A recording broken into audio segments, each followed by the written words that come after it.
which at the time I was hoping for something more specific, like plastics or something, something with more of a direction. But in retrospect, follow your bliss is very good advice. I should point out it's not original advice. It's actually was a term coined by a professor named Joseph Campbell at Sarah Lawrence, who was interviewed by Bill Moyers on public television, and my mom had watched this on TV. So basically, my mom's big life advice was cribbed from some guy on television. So I'm thankful she wasn't watching, Montel Williams, because God only knows what sort of advice I would have gotten then, which was probably something along the lines of getting a DNA test. But the problem, of course, with the advice, follow your bliss, is that at the time I wasn't really sure what my bliss was. I had a liberal arts degree, which is to say I had no actual skill, and I know all you liberal arts majors are actually, exactly what I'm talking about.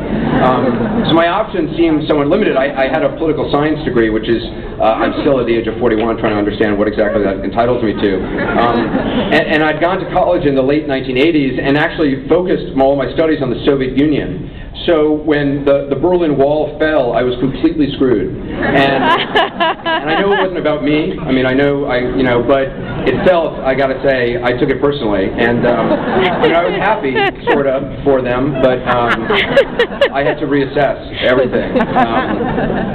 And I never actually studied journalism, but I'd always been interested in television news, and particularly in the experiences of war correspondents during Vietnam.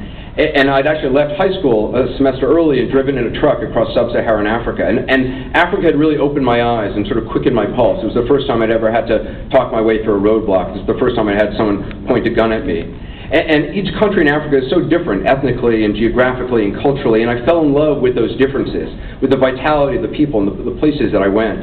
And when I graduated, I decided that whatever I wanted to do, I wanted travel to be an essential part of it. And so I decided to try and become a foreign correspondent. The problem, of course, is it's a difficult business to break into, and I had applied for an entry-level job at ABC News and actually could not get this job, which shows you the value of the Yale education these days, so you're very lucky you're at UCLA.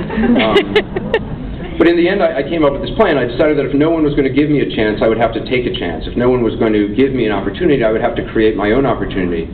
So my thinking was that if I went to places that were really dangerous, that I wouldn't have as much competition. And since I wanted to be a war correspondent, I decided I would start going to wars, which my mom was thrilled about, by the way, as you can imagine. I had a friend of mine make a fake press pass for me on a Macintosh computer, because I'm sort of computer illiterate, and armed with that and a home video camera, which I borrowed, I moved overseas, and I snuck into Burma, and I hooked up with some students fighting the Burmese government.